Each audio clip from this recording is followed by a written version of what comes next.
The All Black Haka is a Maori cultural crown jewel and a piece of top-class sporting theatre.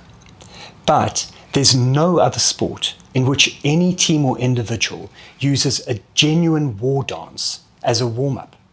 So here's a sporting question. Is the haka really the best way to prepare for a rugby match? The haka is a sophisticated physical and psychological arousal mechanism. Coordinated movements create bonding, breathing and shouting build confidence, stamping and jumping engages the core, and chest and thigh slapping spikes adrenaline. War dances are ubiquitous in human culture and history.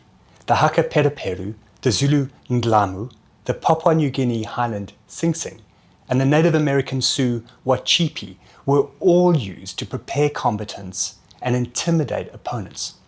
Gorillas beat their chests, bulls paw the ground, lions roar, elephants charge with flared ears, and in a pub or a bar, human males stick out their chins and chests and ask, "What are you looking at?" This is dumb, but it's smart, because if you show enough courage and strength, you might scare off your opponent and not have to use either. And even though the Maori and the Zulu have undisputed warrior credentials, part of the purpose of their war dances was to intimidate, to avoid conflict.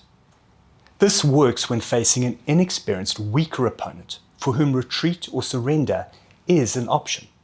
But the Springboks, for example, have faced hundreds of hakas between them. They're not individually or culturally inclined to back down. In these cases, frequently investing high energy into intimidation tactics could compromise the other purpose of the war dance, preparation. Both Maori and Zulu armies damaged or routed invading British forces, using superior tactics and discipline. But pre-industrial warfare meant warriors also had to be prepared to engage in an armed melee, which is close quarters, chaotic, and highly lethal. All Black hooker Norm Hewitt once described his thoughts during a haka as, "If I'd had a patu, I would have cut his head off. It was a big game, we're going to war, he's my enemy, a kill or be killed scenario." But lethal combat is different from sport. There are no comebacks, so there's no point in pacing yourself. Mistakes are terminal, so you have to limit risk. And there are no rules, so you don't need any self-control. In rugby, excess mental and physical arousal can have negative consequences. In 2025, the All Blacks led England 12-0 before losing 33-19. In the 23 World Cup final, the All Blacks conceded a yellow card in the second minute and a red in the 29th. And in September 25, the All Blacks were 10-0 up against the Springboks before losing 43-10. The Springboks said, "If at first you don't succeed, try, and